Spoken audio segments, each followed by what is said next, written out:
What am I supposed to say again? I'm not supposed to call my name? Okay. I'm Dr. Reginald Floyd Smith II with the Urban League of Greater Chattanooga, and you are listening to Urban Voices Podcast. Good afternoon, Chat State 423 area. Shout out to The Wall Radio and our good partners at Black Nerd Radio. You are now listening to The Urban Voice. You got your girl Empress D here. I am Napierra Alexander. And we are so happy to have our esteemed CEO of the Urban League of Greater Chattanooga in the building today. Thank you so much for being with us. Thank you for having me. Awesome. So what's been going on, y'all? I haven't seen both of y'all in a little minute. Any praise reports going on, personal check-ins? What y'all been having going on in the city? Well, it's getting around Thanksgiving, so my family and I know everybody else is trying to figure out where we're having Thanksgiving at, so that has been a big thing. I think this year my family is forcing me to have Thanksgiving at my house, so that's going to be fun. That you in that big girl era now. The big mama era. Big mama. So I'm definitely feeling the pressure from my family this year. But I'm excited, though, because I think this will be great tradition to bring back into my family. We haven't done Thanksgiving dinner in a couple years. So I'm happy. I'm just kind of nervous that they chose my house. How's your holiday season shaping up for you? It's shaping up good. I'm actually looking forward to it. I've been kind of doing a lot of traveling on behalf of the Urban League lately, and so to have the opportunity to really just sit down, spend time with my family, and enjoy, being with my 2-year-old and my 4-year-old and my wife, I'm really looking forward to it. Yeah, just having some personal time. I feel like whenever speaking of having Thanksgiving at your table or at your house, I feel like we always talking about like what you bringing to the table for Thanksgiving. So what are some things that you are notable for when it comes to Thanksgiving dishes? What you bringing to the table this holiday season? I'm excited. The one thing I am excited to make is the collard greens. I've perfected my collard green recipe. So, and I don't use pork. I use turkey. I use smoked turkey. Come on, okay. yes. Okay, so keeping the community healthy. We're trying to be a little healthy over here, but them collard greens still gonna hit. Okay, but I think I'm excited to make my collard greens. I put a little spice in there too, so we gonna see how the family likes it. Okay. Good. Now for me, most people don't notice about me, but I'm an amateur smoker, and so I a few years back I went and did something my dad looked at me side-eyed on, but I bought a Pit Boss pellet smoker. And so this year, I'm actually smoking 2 turkeys. And so I'm smoking one for my house, and we're taking one over to my wife's uncle's house. And that'll be the main turkey. They're going to still roast one. And I'm pretty sure another uncle going to try to fry one. You got to have the options. Yeah, you got to have the options. But I'm going to have my smoked turkey. Okay. See, me, I have tried to stay out of grown folks' business as long as I can, but I be getting pulled to the kitchen about like 4 years now, especially since I've become pescatarian. Yeah. You got the turkey and the greens, you got the chicken and the dressing, and when I be putting in my special request, they be like, girl, ain't nobody think about that. Ain't nobody want all that. So I have been tasked with bringing the seafood option for all the holidays. So I usually do like a seafood stuff lasagna, which is like a white sauce lasagna instead of the red sauce fire. And then instead of like mashed potatoes, I do like a potato au gratin. I say that right? I think it's like au gratin. When it's like the layer. It's the layered potatoes, and then you put your cheese sauce on it, and then you bake it. It's like a twice baked situation. So those are my 2 things that I usually bring to the table. You know what's funny? My mom is a pescatarian too, and when I told her, she was like, y'all gonna have to make something special for me. I said, I got you, mama. I'm gonna make her a salmon. I'm gonna do like a full salmon fillet. I'm gonna do like a little broil on it. I said, that's all you get. You get some salmon. But other than that, we got some sides that you can eat. You got some sides, yes. So at least I'm thinking about the pescatarians out there. Which you should. Like this holiday season, every holiday season is all about serving others. Like we should be serving each other. Think about what each other needs. Yeah. Have y'all been in the community doing any serving, any holiday giveaways? I know there's so much going on in Chattanooga right now. It is. Yeah, I know I can speak for myself and some of the work that I've been doing lately. For people who know me, they know I really love my fraternity and I'm involved heavily with it. But we're actually in the Thanksgiving season right now. We have our Thanksgiving baskets that we're preparing and we're giving away on this upcoming Saturday. So we'll be at Highway 58 at the Food City on Highway 58, purchasing everything. We typically bring in our volunteers to kind of help us do that, and we'll be giving about 20 Thanksgiving baskets this weekend. Oh, great. You guys done that for years now. Since I've been in Chattanooga, I think every year I've seen you guys do that. That's kind of a tradition for your chapter, correct? Yeah. The Kappa Iota chapter has been doing that since like the early 80s. So it's like even before I was born. So, we really believe in uplifting the community, and we do this not just for Thanksgiving, we also do it for Christmas too. And so, we've been doing it for a very long time and hopefully for years to come. All right. Is it the same basket or the same like gift bag that y'all do for Christmas as well, or do you kind of switch up the items that's in it? The items, it's seasonal stuff, so Okay. it's a holiday dinner, and so we try to provide everything that you would have in your traditional Thanksgiving dinner or traditional Christmas dinner. Now y'all got me thinking about the pescatarians. Okay, got to keep leaving us in off. mind. So we typically provide the turkey, the dressing, the mashed potatoes, the green beans, the macaroni is a full meal. Yeah. Okay. I'm actually working with Launch this season. We're really through the Christmas season because we, Chattanooga got the Thanksgiving on lock right now. So we're working with Launch this season to do some winter necessity giveaways. So Launch will be having a collection, we'll be hosting a collection site through December the 19th from next Monday, or this coming Monday. What's this coming Monday, y'all? November the... 3 days? 24th? So from November 24th through December 19th, Launch Chattanooga will be a collection site for some winter necessities, new socks, hand warmers, chapstick, because that is a necessity for the winter, hand sanitizer, gloves, gently used jackets, coats, blankets, things of that nature. So Launch will be a site for that as well if you are in the Brainerd area. And it's a really good time for a winter clean out. Like if you are somebody that does spring cleaning and winter cleaning, I think it's a really good time to kind of reuse some of the things, or what's the word? Refurbish? Yeah, refurbish. Refurbish, reuse, regift, thank you. Regift some of the things that we just have in the way in our own homes. So I think that would be a great opportunity for YP members. I think that something we can do together as a chapter in a way of giving back to Chattanooga. If we can find, maybe Launch can be a great opportunity for that. Lately with the government shut down, a lot of people were affected with it who received SNAP benefits. So our local area food banks were swamped. So I think that's something that maybe YP, we can brainstorm something. We can do some clothes collections, maybe some canned good collections, and then go deliver that to one of our local food banks or Launch. I think that would be a great opportunity for YP. I think we always try to look for some type of volunteer action in YP. It's not just about social networking, and it's about entrepreneurship, but it's also about community. It's about volunteerism. We want to make sure that we are giving back, and we are some type of community servants in Chattanooga. Absolutely. So I think that's something we can brainstorm for December. So you guys make sure you check out our social media and keep updated on our social media. We might have something planned where you can join us and join our YP members and just give back for the holidays. Yep, and that's ULChat_YP. And especially like as a YP member, it is up to us to be in the community, making these connections, talking to different organizations about what it is they have going on and how we can be a part of it. And to your point about the collection of canned goods and just like being a source for people that are under stress with all the SNAP benefits being canceled, inflation up, the Chattanooga Area Food Bank, they actually serve 20 different counties in Tennessee. And so they have been linking up with different distributors. They have had to up their truckloads by twice what they usually do. They're running on like upwards to like 50% additional operations at this time.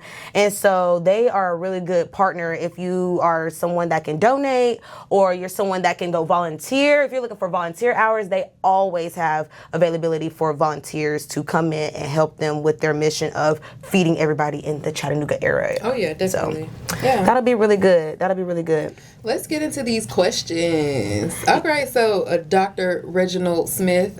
I've known, I call him Reggie. I've known Reggie for a long time. Right. I think really since I really came to Chattanooga about 8 years ago.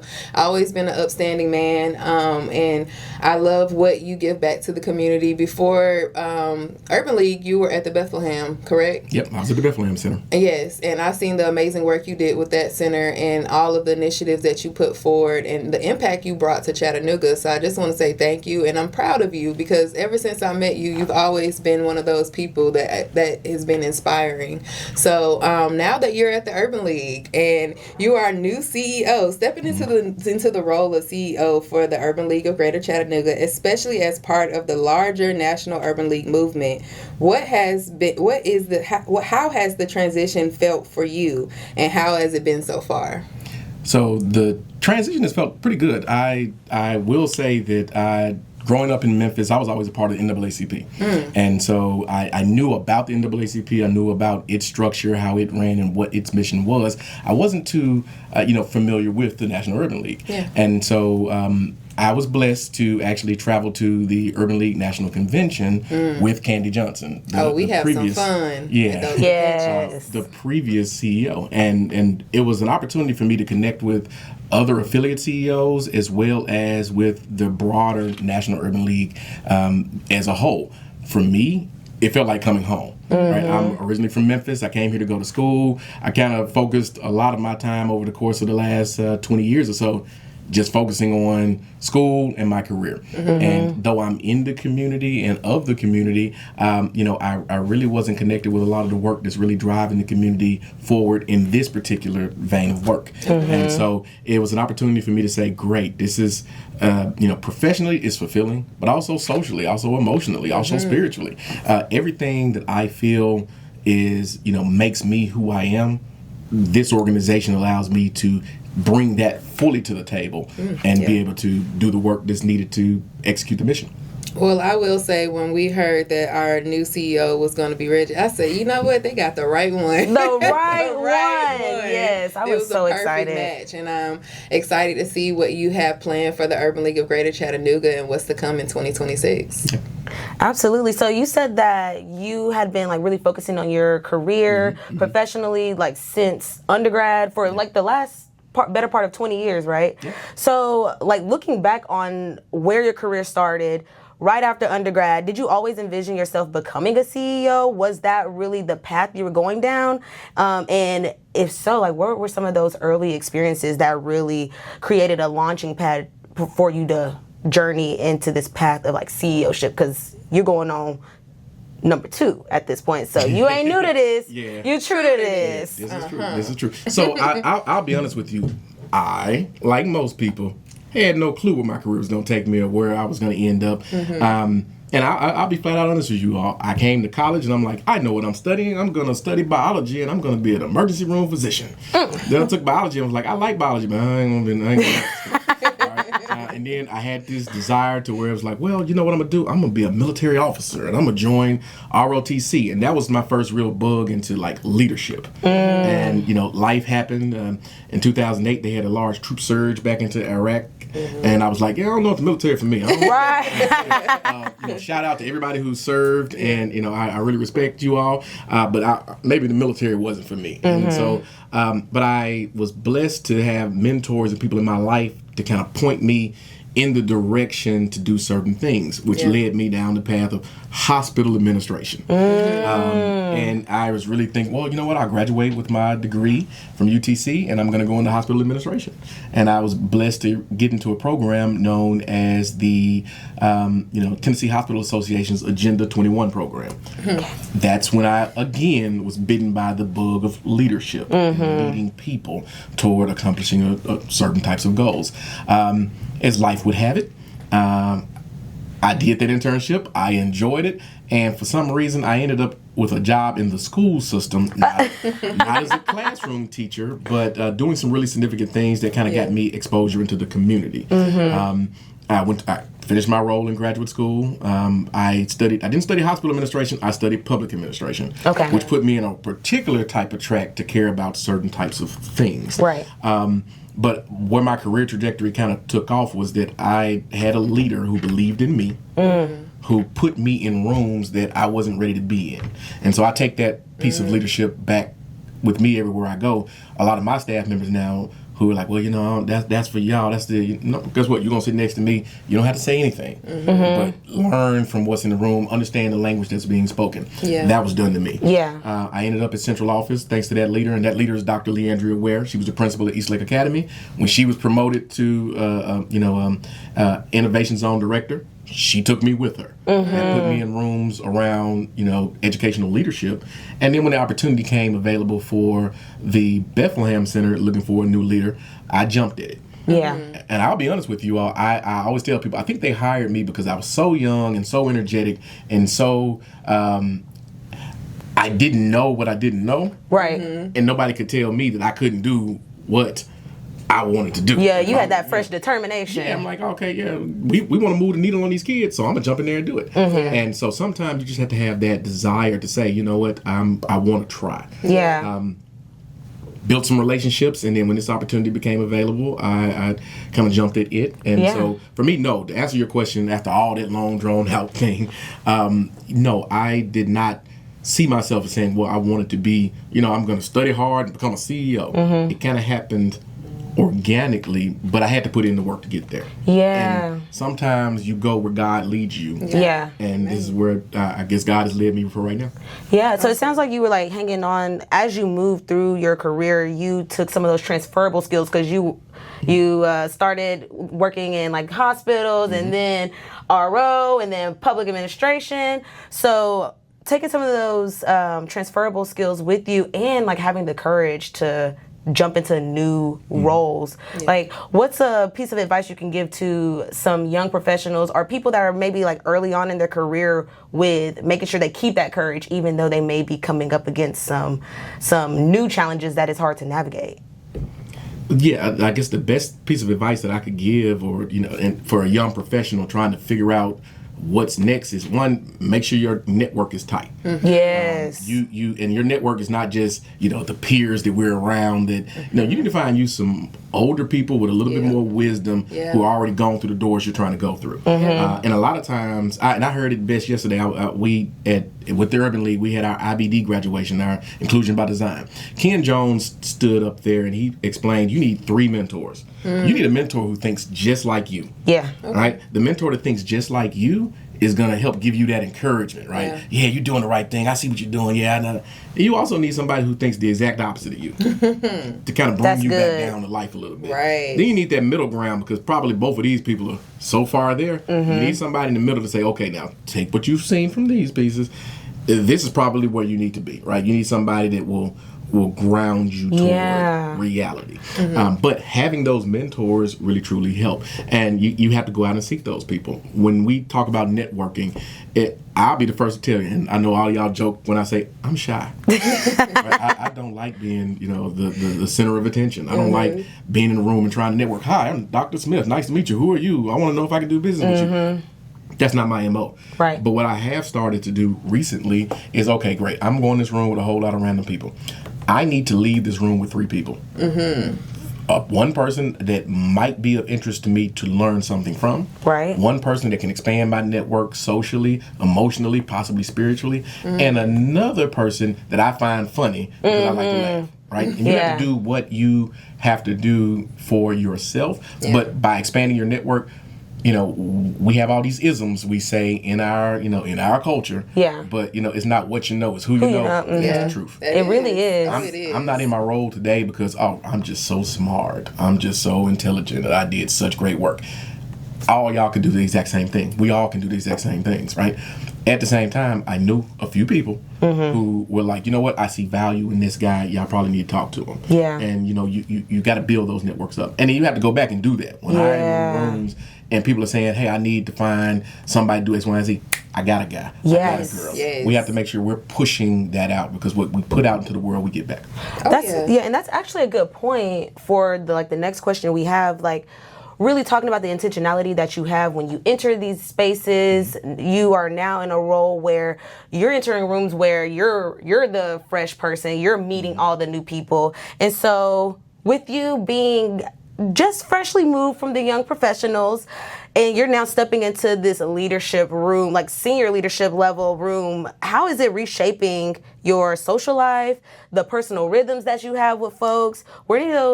Did any of that like catch you by surprise? Was it expected? I'm gonna preface this by saying I'm not removed from the young professionals. I'm still in. Oh, my bad, y'all. My bad. I'm still here. He said, but on. He's still young. He's still young. I'm eligible for a little bit to stay in here with y'all, hang around, do all the fun stuff. No, I guess it's more of the role that I'm in requires me to do certain things and be certain places. Whereas, the role of the Urban League Young Professionals is pretty specific. Like, we have real live goals and objectives that we're trying to accomplish as the Urban League Young Professionals. Yeah. As the affiliate, I'm just kind of required to do another level of things that are equally as important. We just approach it with different tools and tactics to be able to execute things. So I guess the transition for me, since I was in executive leadership for the last 10 years, I've learned to be able to move in between both arenas. And we as a culture, we know, we like you to be 100% real 100% of the time. It's just redefining what 100% real means in this, area versus in this area. So whereas I can, hang out on a Saturday with YP and, go through, strategic planning and build out things and show up to a happy hour, I also have to now on Monday morning sit with a donor, explain this is where we are, this is what we're doing, and I really need $100,000. Yeah. Right. But it's a really good, teachable moment to be able to teach that to other young professionals as well, because whereas I'm here, everybody else is going to be in the exact same boat soon, right? And it's not an age thing. It's just that from a professional level, there are certain things that we have to do for our jobs, and there are certain things that we can do in our social constructs. Now, with that being said, for people like me who grew up for the last 20 years, I've been a member of Omega Psi Phi fraternity. It's the exact same thing there, right? When I'm with the bros, I'm the bros. Yeah. When I am, representing Omega Psi Phi on a district level or a national level or in the general public, I'm an Omega man. Yeah. Right. I put on my frat pin and I act the part of being a upstanding Omega man. Yeah. Bros, I'm gonna be running around my gold boots, I'm doing what I'm doing, right? And so but that's who we are. That takes back to the totality of what it means to be a human. Yeah. And if I don't have that other side, I'm missing something. Right. So, for me, no, it's not a switch or a change. It's more of a, on Sunday, I put on my Sunday best. Okay. On Monday, I put on my work suit, right? So it's where you are. You treat it like it truly is supposed to be. It's a hat that I put on during that period of time while remaining authentically who I am. So my question is, when you're talking about making these switches and you go from hanging with YP to happy hour to talking with donors, and then you're, with your Omega man, how, and like you just said, we're human. Do you ever feel like that fatigue of like, that, I wouldn't say code switching, but like just being able to switch, and you have to go from, I have to put this hat on, now I have to go and put this hat on. Do you ever feel like sometimes it can be a little stressful or a little challenging to be in that type of situation? And if so, how do you deal with that type of stress? It takes a lot to be a CEO, and I know this is not new for you. You've been in it for over 10 years, but I know sometimes when you have a lot on your plate, it can be pressuring. So how do you manage that pressure and those challenges that arise as a CEO? Okay, so multi-layered question, and I guess the first way to look at it is that, number one, I'm human. And not being human means just because I do it don't mean I'm great at it. Right. And so I like most people, I'm on my own journey with that. For me, it came with I had 4 years ago I had my son. It showed me, all right, look, you can try to be everything for everybody all the time and do all of this, but at the same time, we need to ensure that I spend my time doing what's worthwhile. So for me now, it's all about time management. Am I good at it? No, not at all. We all a work in progress. Yeah. And so I need to make sure that what I'm doing is important. And the second piece of that is that, well, if I wake up every day and knowing that it's my mission, it's my calling to do this work, it becomes a whole lot less stressful. Right? So like these last few weeks, I've been on the move. Tonight, I'm going to be doing some, I'm being in the suit all day long. I'm addressing crowds and doing stuff. Well, but that's what God called me to do. And so if I stopped looking at it as, oh, it's just my day job, but no, I'm blessed to be here and I'm blessed to lead for as long as the Lord allows me to, I'm going to do it. The key to it is, but I got to take care of my body. I got to take care of my mind. I got to take care of my family. But I can't let certain things put me in a position that I'm not able to become 100%, to the job every day. If I get sick, the Urban League will suffer. So I can't put so much into the Urban League that I get sick. Yeah. So it's all about balance. Balancing. Making sure you have time for yourself, personal time for your family, but also making sure you get the work done. And I love what you said about being in your purpose. A lot of people, and I think that's in this age group of YP, when you're from that 21 to 40, you're trying to find your purpose in life. And then when you do find your purpose, it's like, okay, how can I live off this? How can I make it to where I'm happy to get up every day and to go to work and to face these challenges? But one thing I always tell people is you have to find your purpose, and when you find your purpose, it makes it a little bit more easier getting up in the morning. So that's a good gem, Dr. Reggie, is that we need to find our purpose. A lot of people, especially if you're out here at Chat State and you are in your degree and you're working towards your degree, I would just say find something, make sure that you're doing something that you see purpose in. So I think that's a great gem. I think also one thing you really touched on without saying it straight out is that authenticity that you carry. I've met you right when I got to Chattanooga as well, about a year and a half ago. Well, got back to Chattanooga about a year and a half ago. And I've seen you in multiple different settings, but who you are has not changed. Like, you have been the stand-up person, somebody that we gonna go off into conversation to the point where we over here preaching at each other. We preaching to the choir at this point. And so I think knowing that when you do have to change these hats or you're fluctuating in between rooms, you're still finding the core values of who you are. You're taking the core values of what you believe in and who and what you stand up for, that being your community and your family in any room that you're in. So I think along with finding your purpose, one step that'll help you really anchor into that is knowing who you are and like what's that authenticity level that I'm taking into every room that I go across. Okay, so we have another question. As the new CEO of the Urban League of Greater Chattanooga, how would you like to see the community engage in the organization moving forward? And what's the best way for residents to ensure their voices and needs help and shape the league's priorities?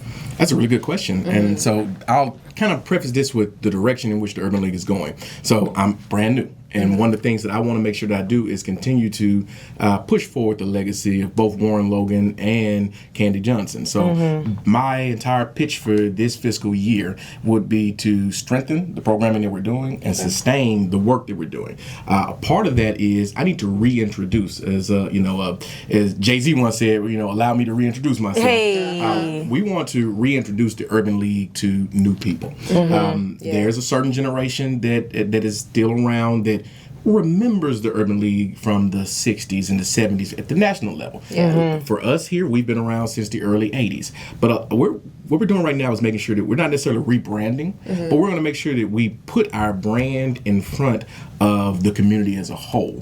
Once we do that, we're going to actually have an opportunity for people to come to our nice brand new building and actually learn about the programs that we do, but have more community voice in the work that we're going to be doing moving forward. One of the things that I want to push out is, number one, we want to increase the membership of the Urban League Young Professionals. Yes. We got a lot of young professionals in Chattanooga who have no clue about the great work that you all do, that we all are doing. Right? But we also want to create kind of like a general membership tier. And that's so that individuals who are interested in doing the work and being a part of what we're doing and volunteering, but might not necessarily fit in the young professional tier, because it is age bracketed, Right. we want to be able to have that opportunity to have that.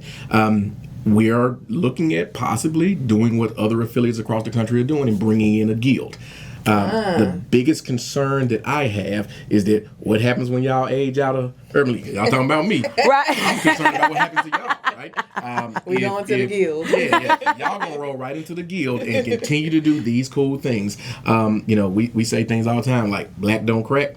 And our minds stay just as sharp too. Yeah. So we need to make sure 100%. that we galvanize you all to be in really truly impacting that next generation. But for our more seasoned community members, we're telling them it's time to come home. Yeah. Learn what you need to learn about the league, which means that we have to do our due diligence to teach you about the urban league. But we can build a greater movement in town and also connect with our other organizations around town that are doing similar types of work. So, I was once asked, well, who's the leader in the black community? It's not how that works. The way it works is, like people, lead groups of people. But the idea is that, we all come together and say, you know what, as a community, we have these concerns, we have these, things that we want to work on. What you care about, I'm just going to use your generic stuff. You may care about the media because you are in the media world, right? You may care about, I'm just making fun of you, you might care about hair, right? I might care about, the safety of toys. All of those, impact our community somehow. And I know I just used some real made up generic stuff, but when we come together, we can have a cohesive plan to where all of those matter. Right. And we can get that information out. For years, we focus on our thing and we don't bring other people into the movement. So the Urban League movement is extremely inclusive, and we want to bring everybody to the table. So to sum up the question to you about what we're trying to do, we're pushing our brand out more, and we're going to make sure that we have a place for everybody to come and we can call the Urban League home. Right. Yes. And if anybody doesn't know, the guild is it's kind of like YP, but it's for, I want to say 41 and up. It's kind of like an alumni type of. It's kind of like an alumni deal. So once you graduate, we say graduate from YP, and you are moved past that 41 age, you go into the guild, and it's still that same mission of the Urban League and of YP. But you have more of the people, the seasoned leaders who are coming in and putting in that work. So you have YP and then you have the guild. Yeah, and that's really one of our main focuses for YP this year is strengthening that streamline of prospective YP members to alumni status. Yeah. Like we should have our alumni guild members who are pointing to the people that they see in the community like, you know what, YP would be a great starting foundation or a continuing platform for what you got going on, or I believe in this professional, I've seen this person out in the community, and I want to make sure that they are a part of a group who's going to continue to foster and encourage them along their mission. And so that's really what we're trying to do along with the affiliate Urban League or Greater Chattanooga Urban League, is strengthen that streamline of you're a prospect, you become YP member, now you're part of the guild, and you circle that and bring it right back around, and you start pouring into other young people in the communities. Exactly. And one of my mentors, shout out to Jay Jefferson, one of my mentors always would tell me this one saying, because he lived by it in mentoring me, and he would always say, you're not a leader until you make one.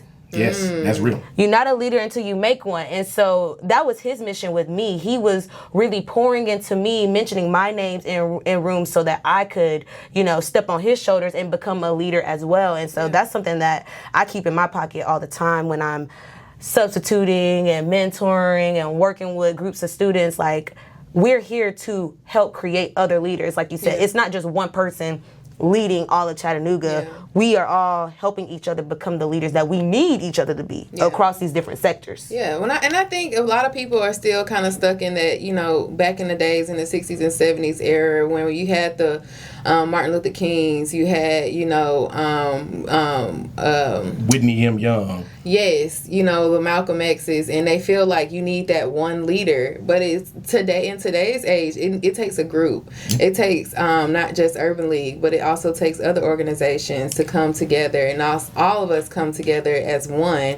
And I think that's what a lot of people are missing. Not just one organization has to make that change, make those moves. I think it takes all of us to come in together and have that sit down and say, hey, this is what we want to do. This is what you're going to do. And that's basically what Reggie said. It's something that we all have to come together, and no matter what organization you're a part of, as long as we have that same underlying understanding of we want better for our people, we want better for our community, then that's the main goal. So I think that's something that a lot of people have to understand. It's not about one person. It's about a group. It's about a community of people. And we're so open.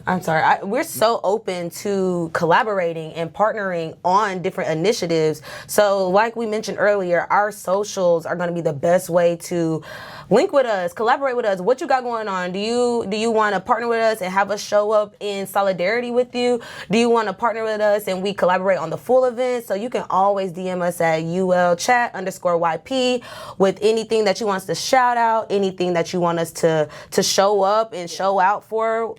Let us know. Hit us up. Yeah. Reggie, you want to say anything? Yeah, I was just going to just echo what you said, because what you said was true. The names that you named, they were all parts of different organizations with different aims, but yet at the same time, we address them collectively to drive change. And so and that's what you're going to start to see more of now. And of course, for us at the Urban League, we're all about opportunity, right? So how can we provide, educational opportunity or workforce development opportunities or anything that drives the economics of our community forward. So I'm extremely excited, and yes, that's the direction we're trying to go. I was told when I took the job that once an urban leaguer, always an urban leaguer. What we have to do a better job of is making sure that we have opportunities for those urban leaguers to engage with what we're doing. For sure. Well, this has been such a great conversation. We appreciate you showing up. But before you go, we really wanted to end it on a conversational note. We want to introduce a game that we'll be having on the Urban Voice, and it's called Points for the Culture. Sounds good. All right. And so before we get into Points of the Culture, I'll let you know how it works a little bit. So first, our version of culture, our identity of culture, you have your identities that you're carrying. But for us, culture is the new era of human rights, liberation for all, defending democracy, demanding diversity, and defeating poverty. Defeating poverty. And so that's what our mission is for our culture era this go around. And so we'll talk about some national trending news that's happening, and we are either going to give points to the culture, because I know that's right, that's what we should be doing, or we're going to give some accountability pointers to the culture. So we are each one teaching one, leading the culture, so that we can all see advancement for the community. Know better, do better. I like it. Know better, do better. All right, so what you got for us, Napierra? Okay, let's see. I wanted to talk about something that I'm interested in. One thing that I'm trying to learn about and get into is real estate. I'm looking to be an investor, so I've been looking at investment properties, trying to find some properties that I can hold, some multifamily properties. And one thing that Chattanooga has just came out with is affordable housing initiative. So the Chattanooga Land Bank Authority has a new initiative that recently broke ground on its first affordable housing development in Alton Park. What is something that we feel like, how do we feel that Chattanooga residents can benefit from affordable housing? Because if you really think about it, and a lot of people might not know this, but there are a lot of West Coast investors that's coming to Chattanooga and taking a lot of our property and raising the prices on them, to where a lot of residents, people who are from Chattanooga, from Tennessee, cannot afford to rent a house or to buy a house. So it's not just something that's happening nationwide, but it's right here in Chattanooga. But now Mayor Kelly is coming out with this new initiative for developers where they can get a tax incentive, or they can get a rebate on their building costs, as long as it stays within the certain zip codes in Chattanooga, and you're building a house or a development that can stay within that affordable price range. So now that this is the first one, it's in in Alton Park. They just did a groundbreaking for it. How do you feel like this is going to enhance Chattanooga and bring more affordable housing to or do you think this is something that can still be a challenge for Chattanooga? So you're going to give this some points for the culture, or do you have any accountability pointers for the culture? I would give this some accountability pointers for the culture. Shout out to Mayor Kelly for doing this, and I think this is a really great initiative. I want our community to be cautious because, as my grandmother would say, there's nothing new under the sun, and just to ensure that we hold our things that are promised to us, we hold people accountable to ensure that we get them. That's right. So this is one of those things where affordable housing is extremely important. And shout out once again to Mayor Kelly for even jumping into this because this is serious. Yeah. But the nature of real estate is market driven. Yeah. Yes, there are going to be tax incentives. There are going to be things that will allow for developers to come in. But if I'm the developer, I build it, I sell it to someone at an affordable rate, was to keep the person buying it. Exactly. From coming in a couple of years later with a lot of equity and jacking the price up and moving out. Yeah. And this is something near and dear to my heart because I just spent the last 10 years of my life in Alton Park. And, we have to remember that there were other programs that existed similarly to what we see here, like the Hope 6 project with, the Alton Park villages. Sometimes we make promises to the community, but over the years, when that mayor is no longer, pushing that across, well, maybe the next administration who comes in does not, keep that going. Yeah. And so for our community is that if we're promised things, we have to make sure that we're keeping the feet to the fire to ensure that we get what we need to get. Now, at the broader point of this, I'm going to make another, statement of, it's one thing I know God don't make no more of, and it's land. Okay. So, one thing that we have to stop doing is selling our land, getting rid of our land, keeping our land. Unfortunately, rent is a market-driven situation, and as property values rise, even landlords, some that may look like us, jack their rents up too. So we have to be better stewards of how we work to support our communities. There are a lot of individuals in Chattanooga with access to resources who could build affordable housing. Yeah. How do we make it a point to make sure that we are in control of those various different things? From the National Urban League standpoint, we're real big on talking about how redlining affected our communities. Definitely. Yes, definitely. And then the National Urban League said, we're going to start greenlining stuff. We just built a brand new, as a national organization, a brand new,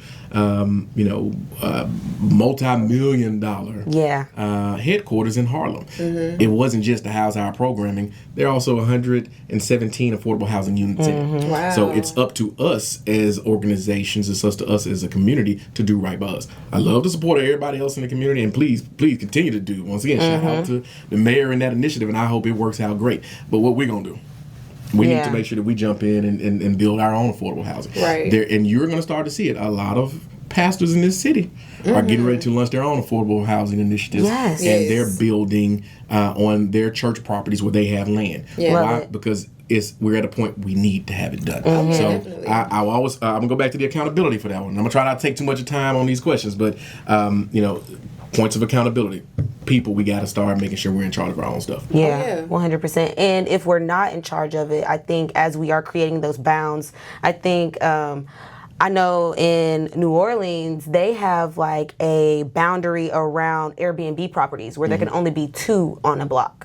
Instead of a whole block being bought up, and now you have place for tourists to come, but you don't have nowhere for your locals to live. They have some boundaries around how they even invite new transplant people, investors coming into the city and buying up all the land. Oh, yeah. And so Chattanooga has some very similar laws to that. Okay. I remember watching how people were like, oh, this messing up my ability to rent my house out, and I should be able to rent my house and make my money. Yeah, but you don't live there, and people need to live there. So it's also being back to the work that we're trying to do is being more civically educated about how the system works, but understand the why behind it. Do we really want people just to make a lot of money? Yeah, everybody want to make some money, want to be able to provide for their family. But at the cost of people who are working hard every single day, working harder than you can possibly imagine. But then they don't have a decent place to lay their head down. But then when you see them on the side of the road and they don't have a place to stay, and they be like, oh, they need to get a job. Yeah, now we criminalizing unhoused. Right. Not to go as far as saying that, oh, we need to just give everybody housing. That's not what I'm saying.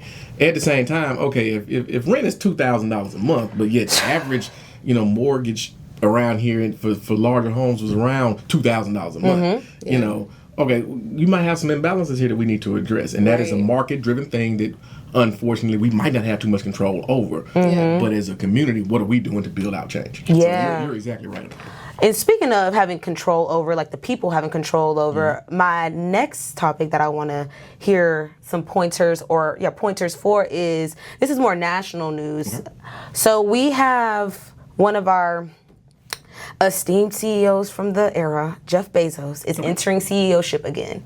And he is entering CEOship with a startup called Prometheus, where they will be integrating AI into, almost everything from housing lending to banking to hospital operations, rocket ships, anything you can put AI in, that is what this startup is doing. And so my question is what kind of awareness should we be having around the integration with AI? It's on our phones, computers, literally everything. So having this startup enter the communities again, AI running everything from top to bottom, what does that look like for us? Points for the culture because it's convenient, or do we need some accountability pointers when introducing stuff like this into our workplace and how we manage people? Yeah. Oh, y'all, this is a hard one, but y'all put me on the spot for this. To the viewers out there, I am not an expert on this stuff. I just give my opinions because I was asked today. But what I would definitely say is that's a hard one because I want to give points to the culture because I just want to give my culture some points. You got to give it to, But no, we need to be accountable to this as well. And so as a cautionary tale, what this is showing is that we're real good at identifying problems. Right? So, but what this man is doing, the reason why he's jumping into this is because apparently there's hundreds of millions of dollars available in it. Billions, actually. Billions, right. So what we doing to figure out how this stuff works. And we've said it before, I'll say it again, we have to start early. And making sure that when new things are adopted, we're the first to buy. The iPhone 17 come out, let's buy it. But when a new programming language comes available, we're not saying, ooh, a new programming language. Let's teach our kids. Yes. Right? So AI is something that's going to be here. Right now, from the national level, the federal government is telling states, y'all can't put your own laws together to regulate it. That means it's something there. That's the next frontier. We can't be teaching our kids to do stuff from back in the day. They need to be prepared for what's next. I remember when I was in school and the thing was, send your kid to school to learn computer science so they could code a website. All right? Now, AI is coding the websites. Yes. Right? So what we need to do, but I will say this, it's not going to take jobs from people. It's going to create new jobs. But there are jobs that are no longer going to exist. The exact same way that there were jobs in the 1900s that no longer exist. Nobody is going down the street and sweeping up horse manure because everybody was driving horses. True. Right. I haven't had nobody throw a newspaper at my door. Nobody throws newspapers no more. Right? You can't find a newspaper. I would say, do they still? Yo, you can't even go on the block. You still be able to, after church, spend a quarter, get you a newspaper. They not even on the block. Now it's $2, and every now and then you could. They sitting there at the intersection in Memphis at least still. But that's another thing. I was walking into Food City the other day, and the man was like, "Hey, would you like to get the digital edition of the?" Yeah, they don't even want to print the paper. Yeah, no, and you need a subscription to keep it. So, I got you this one here. We can keep going. We don't own anything. Everything is digital. I used to have a collection of DVDs. If my internet goes out, I can't watch TV. I used to go, well, let me go pop a DVD in or a VHS. I'm that old. What? But at the same time, now everything is a license. I pay my good hard-earned money to borrow your service for 30 days. Yeah. Yep. And if I don't pay my money, I ain't got no more Netflix, which means I don't have no more movies. So all my hard-earned money I own nothing when it comes to digital media now. What we got to do is learn Never thought that about system. We don't want to be the old businesses as a people. We don't want to be the old businesses that existed that no longer exist. I was born in '86, so which tells you right. I'm at the cusp of this. I'm 39 years old. Highlight of my childhood was going to Blockbuster Video. Yes. Netflix killed Blockbuster Video. Sure did. Right. Netflix is a big deal. Something's gonna kill Netflix. And are you going to be a consumer? Are you going to be the consumer or are you going to be the person driving? Right? So I'll give points to the culture conditionally if we learn to get behind this AI stuff, start to teach our community how to leverage it. But if all we're going to do is ChatGPT, how do I do something real basic? Like, how do I grill chicken? Yeah, I use AI. I know how to grill chicken like a pro now. Really? Really, you're not asking it for algorithms to help you figure out what ETFs do I need to invest in to give me the most, return on my investment after 15 years so I can retire at an early age. If we're not doing the things and that's real basic too. No, that is, yeah. But at the same time, how are we leveraging it to make our lives easier? Because clearly he's about to. Yeah. Right? Yeah. And he's about to put it into integrating. The moment they roll out the AI infused toaster.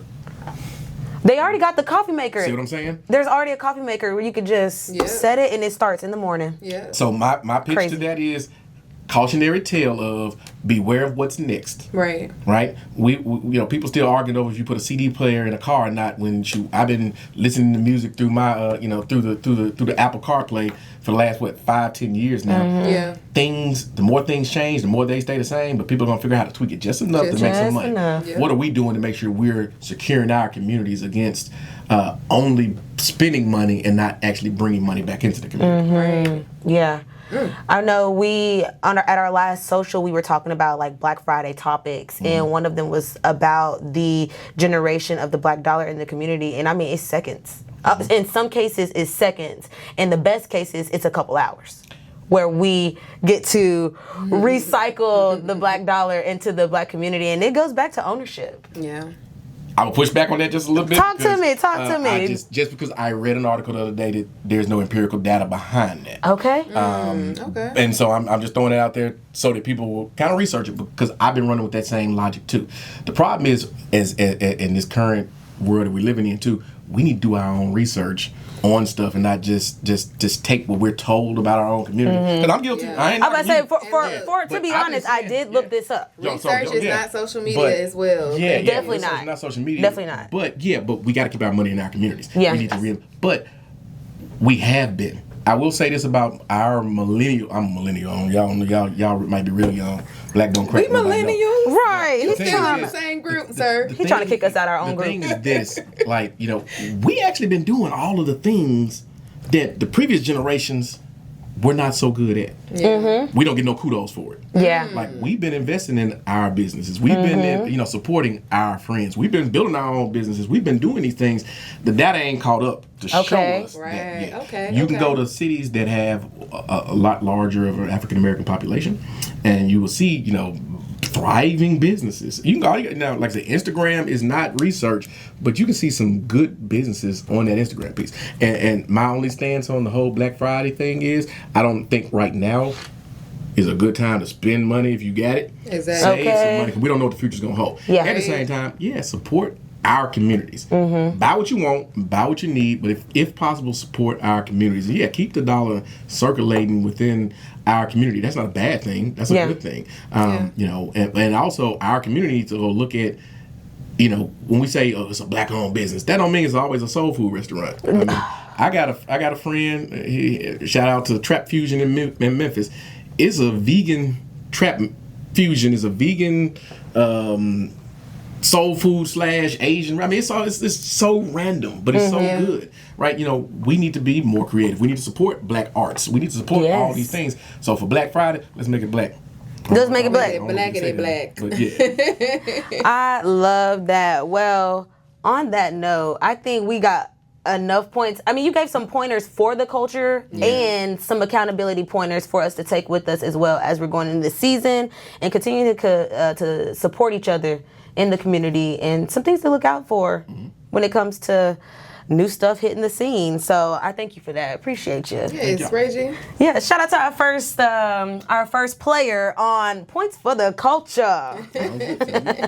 We really appreciate it. Thank you for coming out. This is our second episode, but we have so many great episodes that we have lined up with people in Chattanooga, some leaders. We have YP members. We have a lot of people in Chattanooga that we really want to put in front of you guys to hear their stories and to hear what they're doing out in the community. So Reggie, thank you for coming and speaking with us today. We are excited to see what you're going to do with Urban League of Greater Chattanooga. We're excited to see what you're going to let us do for YP. Yes. We got a lot of ideas. We're brainstorming some things. So we're glad that you are our new leader and that I can definitely say that I know you're going to take us to new heights. So I appreciate you for coming in and talking with us and do great things. Thank y'all for having me. Absolutely. Thank you for having me. Okay, hold up. Before y'all go, after that amazing interview we just had with Dr. Reggie Smith, our new CEO of the Greater Chattanooga Urban League, we have a few YP updates that we want to leave y'all with so we can see y'all out in the community. The first one being is our ugly Christmas sweater party. We always have this as our last event of the season before we break. And this year it's gonna be at Davis Wayne's. It is a Black-owned business out in Ottawa, and we always love to show up and support our locally owned businesses. We've been having this event for a few years now, but this time we are just wanting everybody to come. It's open to everyone in the community, not just members. And for the ugliest Christmas sweater, so put it on. There will be a prize at the end, and then we'll also be having some membership discounts on the day of, but you gotta be there to be aware. Yes. So make sure you show up on December the 18th. That's a Thursday, and we're gonna be having that from 6:30 to 8:30 at Davis Wayne's, and that is in Ottawa. Yes, and we also have another event for the Greater Urban League of Chattanooga. We're having our 43rd annual Equal Opportunity Day. That is this year. We're doing a theme called Anchored in Purpose, and what we're doing is honoring individuals who have poured into our chapter. So come out. It's going to be at the Chattanoogan on December 4th from 8 a.m. to 9:45 a.m. You have to purchase a ticket. So if you go to our website ulchat.net, you can find the information for the 43rd annual Equal Opportunity Day. Join us in the morning. You'll have a lot of Chattanooga leaders there, and you're going to have everyone dressed to the nines. It's a great way to just learn a little bit more about what Urban League is doing in Chattanooga, what is to come, and honoring those who have always poured into our community. So make sure you buy a ticket, and we're going to see you there. And if you are a YP member, check us out in the chat, because we do have a couple of opportunities, volunteer opportunities, greeting opportunities, to where you can attend this breakfast for the free ski. Yes. So if you are already a paid YP member, hit us up in the chat if you're interested in joining us on that Equal Opportunity Day brunch or luncheon. Was it breakfast? It's a breakfast. Breakfast. We're going to give you a good meal before you go off for the day. Okay, awesome. Thank y'all so much for tuning in with the Urban Voice on our first episode. We are so happy to be here, and we look forward to y'all tuning in with us next time. See ya.